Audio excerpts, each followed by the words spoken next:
I have absolutely had it with how the Tennessee Titans view the wide receiver position. I'll explain on today's edition of the Locked On Titans podcast. Let's get it. You are Locked On Titans, your daily Tennessee Titans podcast, part of the Locked On Podcast Network, your team every day.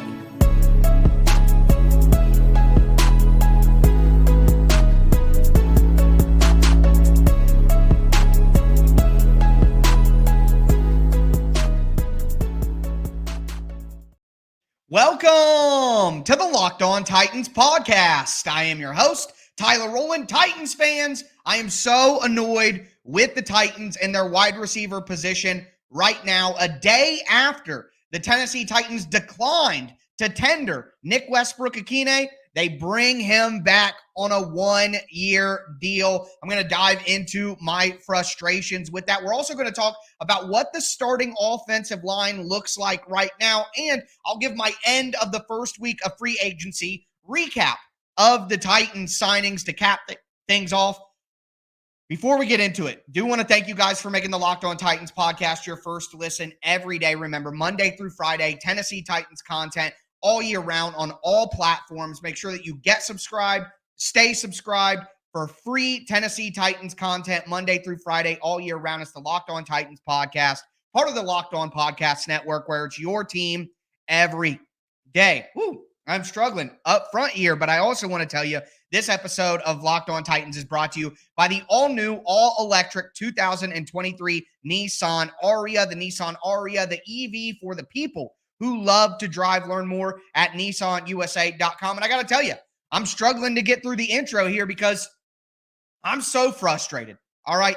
And what I'll say up front before I get into my diatribe here is the Titans have the ability to prove me wrong, or the Titans have the ability to show me that I'm wrong about how I'm viewing things. But yesterday's show, I expressed excitement, relief, whatever other adjective you want to find, that the Titans did not tender Nick Westbrook-Ikhine or Cody Hollister as restricted free agents. They didn't give them a tender. And I thought, silly me, how naive, I thought that this was a moment where the Titans are signaling that they are ready to go with a new philosophy at wide receiver.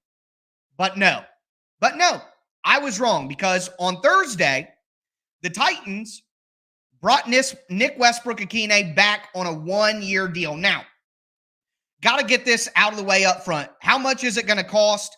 Well, to me, it's pretty obvious what it's going to cost, and it's going to be less than $2 million, because the restricted free agent tender that the Titans would have put on Nick Westbrook-Ikhine is a right of first refusal, just generic restricted free agency. You go sign a deal, we have the ability to match it. If not, you go to that team. Just pure restricted free agency at that point. The Titans said, no, we're not doing that, because if you don't get a deal, we're going to have to pay you $2.6 million. Well, they didn't think that Nick Westbrook-Ikhine was worth $2.6 million, so they let him go. He thought he could get more than $2.6 million, so he asked the team not to give him that tender. Well, turns out he couldn't get more than that, and for good reason. He's barely a rosterable wide receiver in the NFL, but yet the Titans treat him like a starter. So, of course, Mike Vrabel's little teacher's pet, Nick Westbrook-Ikhine, brought back on a one-year deal. Look, I acknowledge, very minimal risk here. It's going to be less than $2 million. So it's not like the Titans wasted a bunch of money or wasted a big opportunity on NWI. But at the end of the day, it's just same old Titans. And that is what is frustrating to me when I thought we might be turning a corner. Mike Vrabel has said multiple times in this offseason, the Titans need to find guys who get open and catch the ball, not just block. He talked about how much the team needed to add speed as well, especially on offense. And your response to that is to sign no veteran wide receivers in free agency and bring back NWI. So now you have Nick Westbrook-Ikhine, Treylon Burks in year 2, who only played 11 games, Kyle Phillips, who only caught 8 passes last year. You could be as high on Kyle Phillips as you want, but why would you trust any of that? Why do you feel comfortable or secure that the Titans are going to have a much better wide receiver? Racey McMath, Mason Kinsey, Reggie Roberson.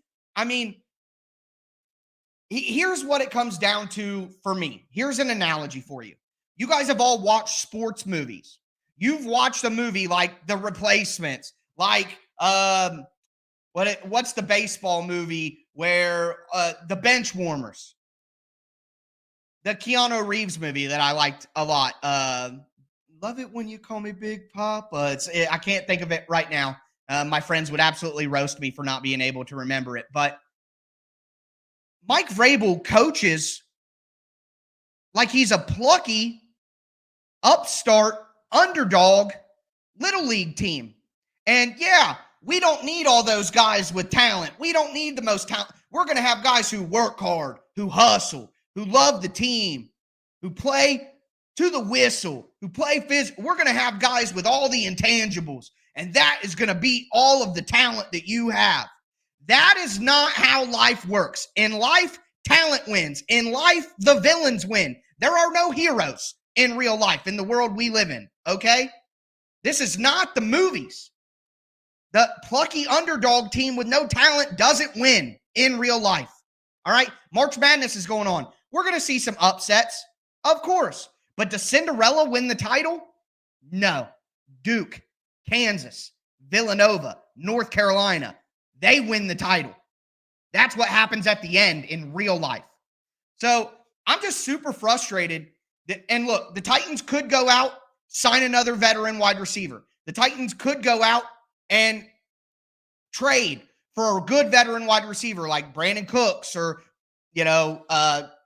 Cortland Sutton or Jerry Jeudy or DeAndre Hopkins. Sure, they could go out and make a trade. They could prove me wrong. And dear God, I hope so, because I would rather be wrong and the Titans get better at wide receiver than be right and just be sitting here frustrated again for another season watching Nick Westbrook-Ikhine get the second most snaps of any wide receiver on the team. Look, there is a Libra scale. On one side, you have intangibles. On the other, you have talent. I'm 5'5". I can know the Titans playbook better than Einstein. I can work harder than anybody else in the world. I can hustle every play and play with physicality. I can care about the team more than anyone in the universe. But I don't have enough talent for it to matter. Nick Westbrook-Ikhine doesn't have enough talent for all of that stuff to matter more. Look, some of you guys would say Paris Campbell, McCole Hardman.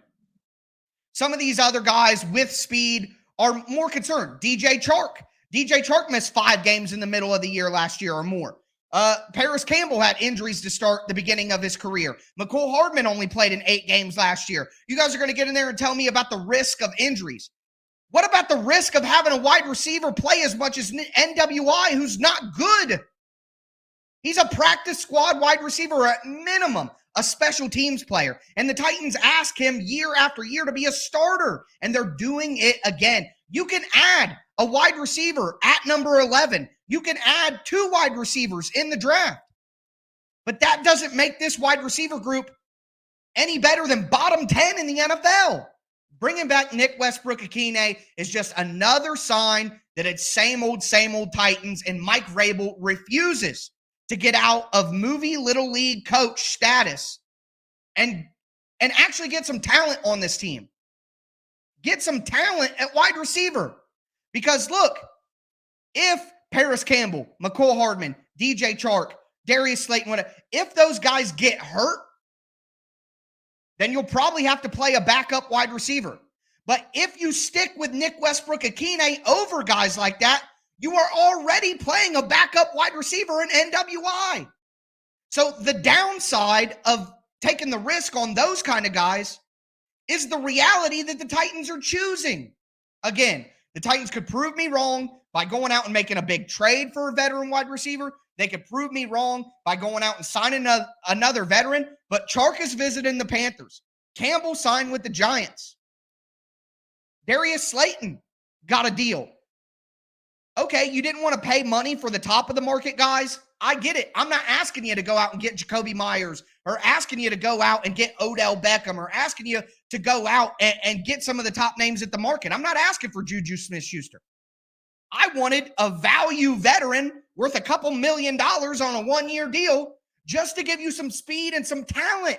And if it goes right, you have a better wide receiver group. If you had Treylon Burks, Kyle Phillips, Jackson Smith and Jigba, and Paris Campbell, and it works, now you are actually better at wide receiver. So I'm just frustrated. I'm sure you guys are frustrated too, but it's just same old Mike Vrabel, same old Titans with this move, even if it's low risk. It's just annoying to me. But with that being said, we're going to talk about the offensive line, where that's at, what kind of positions the Titans could be putting these guys in as starters. Before we get into it, though, do want to let you know that today's episode is brought to you by Built Bar, the best tasting protein bars in the galaxy. You get the best of both worlds with Built Bar. You get all the taste benefits of a candy bar. They're covered in 100% real chocolate. They have delicious flavors, but you also get all the health benefits of a protein bar. They're low calorie, low sugar, high protein, high fiber. Make sure you go to built.com or go down to your local Walmart or Sam's Club. Pick up a box of Built Bars right now. Remember, the best tasting protein bars in the galaxy.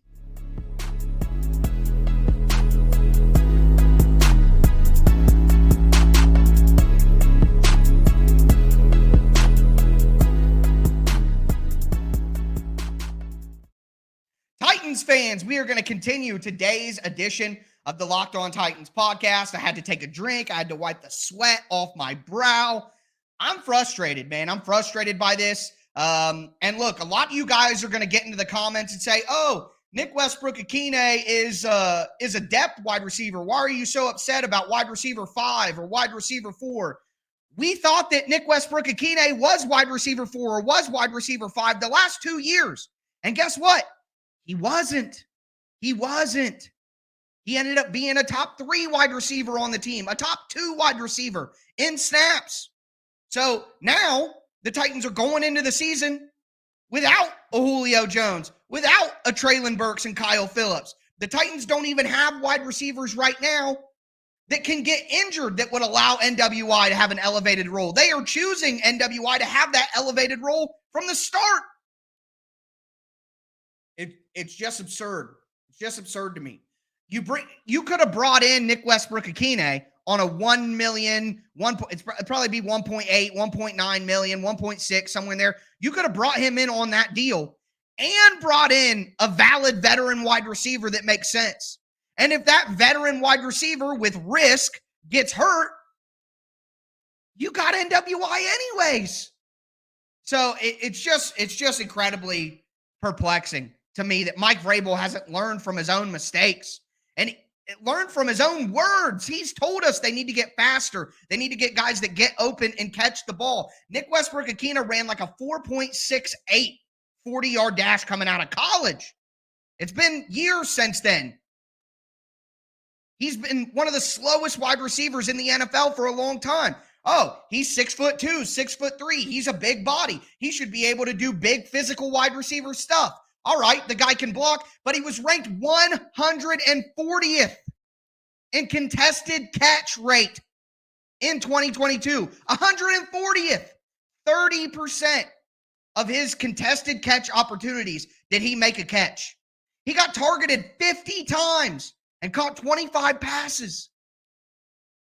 He doesn't get open. He doesn't create separation, and he barely catches the ball. And when he does, he doesn't do anything with it afterwards. So what, you're bringing him back because he can block? I thought that we were past this, man. I thought that we were past this, and we're not. But anyway, just wanted to cap off that rant to start the show. It's on my mind. I can't help it. It's bothering me. And again, they can prove me wrong. Going out, getting another veteran in free agency, going out and making a trade before the draft. But you cannot go to the NFL draft with just what they have at wide receiver right now. Burks, Phillips, NWI, Mason Kinsey, Reggie Roberson, and Racey McMath. You cannot go into the draft with that being your only wide receivers. You simply can't do it. You can't do it. You can't. Even 2 rookies, one at 11 and one in the mid-rounds. You're still a bottom 10 wide receiver group and not helping your team at all. So, anyways, moving right along to a conversation about the offensive line. Aaron Brewer brought back on a 2nd-round tender. Well, I mean, he could go out and get a deal from it. There is not a team in the NFL Who's paying Aaron Brewer $4.3 million? Maybe in the XFL. My God. So anyway, what an overpay for Aaron Brewer. I would imagine that there wasn't another NFL team that would have paid him half of that. They wouldn't have paid him half of that. So I think that Aaron Brewer should have got the situation that NWI got. We're not paying you $2 million. We'll pay you less than that to come back. And instead, the Titans paid $4.3 million. The Titans are paying Aaron Brewer more money to come back than they saved by cutting Ben Jones. I mean, those two moves, and they're both Mike Vrabel moves. Those are Mike Vrabel guys. Mike Vrabel told Rand, go get those guys back. Those are my guys. I love them. Tougher than a $2 steak, right? Jesus, man. Killing me. But with that being said, we'll use that as the jump-off point. Aaron Brewer is going to be the starting center next year. The Titans didn't give him $4.3 million and bring him back on a second-round tender to not start him. Aaron Brewer will be the starting center next year. That is what they are paying him to do. They overpaid him by double. They obviously have something in mind for him. So, with Aaron Brewer starting at center, I think that Daniel Brunskill, who was just signed, is going to be set at right guard. He played majority of right guard in his career. Yes, he could play some right tackle. Yes, he could play some center. But I think that Brunskill was brought in to fill that right guard position. You keep NPF at right tackle. And then Andre Dillard could play left guard or left tackle if you draft Paris Johnson Jr. You kick in Dillard to left guard. You let PJJ play left tackle. If you draft a Peter Skoronski, you could put Skoronski at left guard and let Dillard play left tackle. Either way, Andre Dillard has one of those left side spots. Andre Dillard is a left side player. He can't play right guard or right tackle. He needs to play on the left side of the ball. So either left tackle or left guard is really the only open position that I see right now. And I still think the Titans need to draft an offensive lineman in round one of the NFL draft. Skoronski, Paris Johnson Jr., Broderick Jones. If you don't feel comfortable with those guys, then sure. I think it's ill-advised, but then sure, trade down, get Darnell Wright, for example. Jalen Duncan later in the draft. Anton Harrison out of Oklahoma. You're going to have options. All right. So either way, I still think the Titans need to attack offensive line. I don't see any long-term answers at offensive line for the Titans, any blank of the future for the Titans. They still need to add all of that. None of the signings that they have made address any concern of mine for the next 4 years. They're all short-term Band-Aid signings. All right. And that's okay. And that's okay, depending on what direction the Titans want to go. But at offensive line, to me, it's obvious that that is the 4 of 5 starters. NPF at right tackle, Brunskill at right guard, Brewer at center, open spot on the left side, Dillard at left tackle. Now, we can talk about Dylan Radins. All you guys get in the comments and bring up Dylan Radins all the time. The dude tore his ACL in week 15, and Mike Vrabel hates him. Mike Vrabel let Dennis Daly go out at left tackle all season long without giving Dylan Radins, who was a second-round pick left tackle, a chance to play there. Dylan Radins plays there for 10 snaps and is far and away better than Dennis Daly, and then tears his ACL. So I'm sorry, but how Dylan Radins didn't get a chance before week 15 to play left tackle while Dennis Daly was wrecking the team? The only logical answer, because Radins was healthy, the only logical answer is Mike Vrabel just can't stand the guy. It's personal. He doesn't want him to play. So why would that change? Andy's coming off an ACL tear late in the season. Guys, I am not you won't hear me factor Dylan Radins into the offensive line conversation at all. Period. I'm not going to factor him in the entire season. So don't go in the comments and put, what about Dylan Radins? Because that's just irresponsibly illogical, in my opinion. But outside of that, I mean, you're talking about Xavier Newman. You're talking about John LeGlue, Jordan Roos, Zachary Johnson. I mean, what are we talking about here, guys? These are a bunch of people who, outside of Radins, I mean, they shouldn't even make the roster. I mean, maybe Xavier Newman Johnson, but Roos, LeGlue, Zach Johnson, these guys are fighting for their NFL lives. They'll be lucky if they make the practice squad. So these aren't starting options for the Titans. So we know what the starting options are. Brunskill at guard, right guard, NPF at right tackle, Aaron Brewer at center, opening on the left side, probably have Andre Dillard at left tackle. So I think whether you're happy with that or not, that's how you feel. But I think one draft pick in the NFL draft early will be your next starter. And then I think the Titans would be wise to add another offensive lineman in the mid rounds. Even if they don't beat out, let them compete with Aaron Brewer. I think John Michael Schmitz or Josh Weipler would beat out Aaron Brewer. Heck, I'd take Juice Scruggs in the 6th round to beat out Aaron Brewer. Now, I'm not the coach, and Mike Vrabel loves Aaron Brewer, so he's going to start. But at least you get a guy in there who can compete going forward.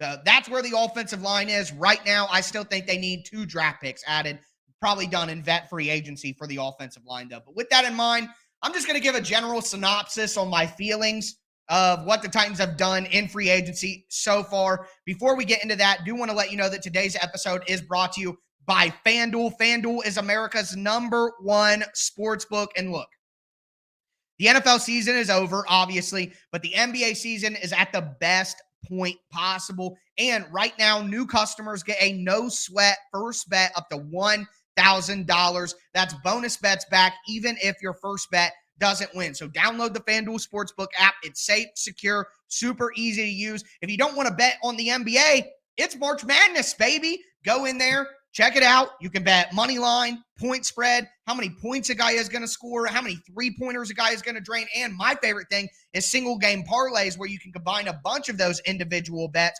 and bet a little to win a lot. So don't miss your chance to get your no sweat first bet up to $1,000 in bonus bets when you go to FanDuel.com/lockedon. That's FanDuel.com/lockedon to learn more. Make every moment more with FanDuel, an official sports betting partner of the NBA.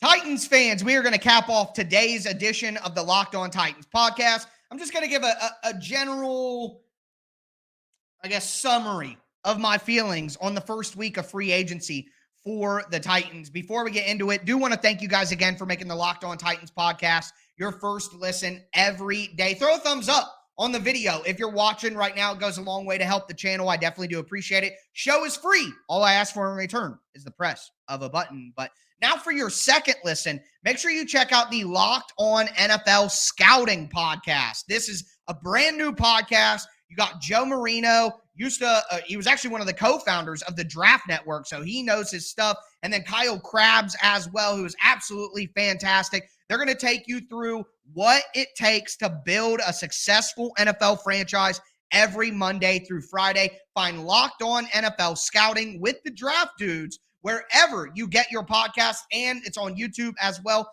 Part of the Locked On Podcast Network, your team every day. But getting into a quick summary here for me. You got Andre Dillard. He signed for 3 years, $29 million. I guarantee you when we get the contract details, it's basically a 2-year deal with some guaranteed money. You got a similar thing with Daniel Brunskill. You got a 3-year deal worth $21 million for Arden Key, which, again, in my opinion, that's going to be a 2-year deal based on the guaranteed money. Like, Bud Dupree got a 5-year deal worth $80 million, and the Titans were able to cut him after 2 years. So the base contract is not what the contract really is. All right. What the guaranteed money is what really matters. So to me, you basically got 2-year deals for Dillard, a 2-year deal for Arden Key, a 1-year deal for Luke Gifford, who that's the last I'll mention. Gifford, he's a special teams player. Then, of course, you have a 1-year deal for Aziz Alshire. You get Tierra Tart back. You get Aaron Brewer back. You bring back Nick Westbrook-Ikhine. To me, this is Ran Carthon trying to thread the needle. This is, hey, these are low risk, high reward signings. There's low risk financially, long term, low risk. But a lot of these guys, Brunskill, Alshear, Dillard, Arden Key, a lot of these guys are guys who were backups on their last team, but have showed flashes at times. So the idea is, hey, we're going to take very minimal risk. And if this player works out, we're going to get a great discount on their play because we're paying them as a borderline starter backup type. And if they give us certified starter play, then we're getting a great value. And since the Titans don't have a lot of money to work with this offseason, that's the right way to play it. You bargain shop for high upside guys.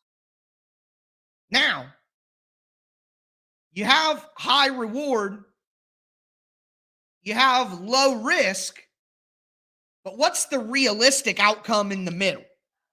What is the realistic outcome in the middle of those?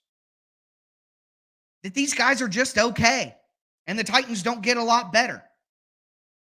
I think that Ran Carthon has found a way to sign some guys who, if it goes right, could make the team better. If it goes the most realistic outcome, are the Titans really that much better?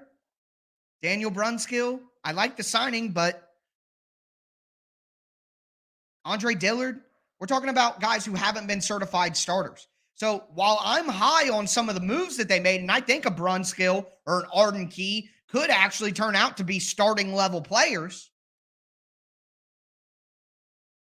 the odds of these guys being good enough to make the Titans significantly better than what they were last year is just super low. The realistic outcome for most of these signings is these guys are just okay, and they don't improve the Titans in any significant way.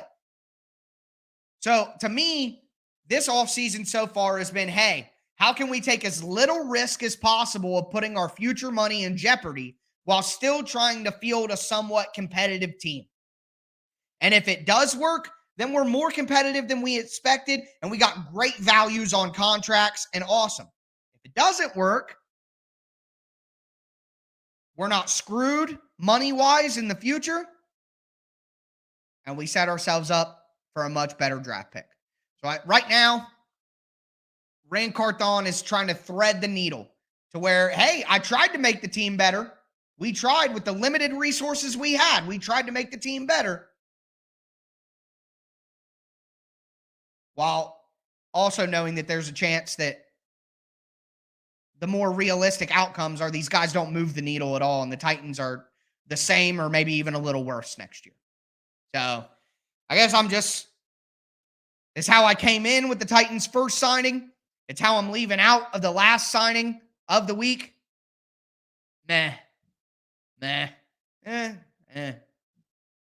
Just okay. Titans did just okay.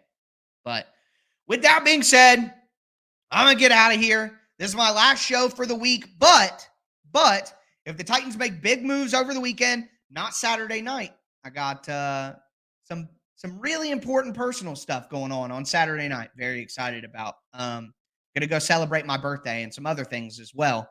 But if big signings do happen throughout the weekend, I'll do a little short video on YouTube or post up an emergency podcast on the podcast feed that won't be, probably the full 25 to 30 minutes that I normally do, but nonetheless, will still be reaction to the move. So be on the lookout for that if anything big does happen. But that's going to do it for me today, folks. I'm going to be back with you guys next week to break down all of the news from over the weekend.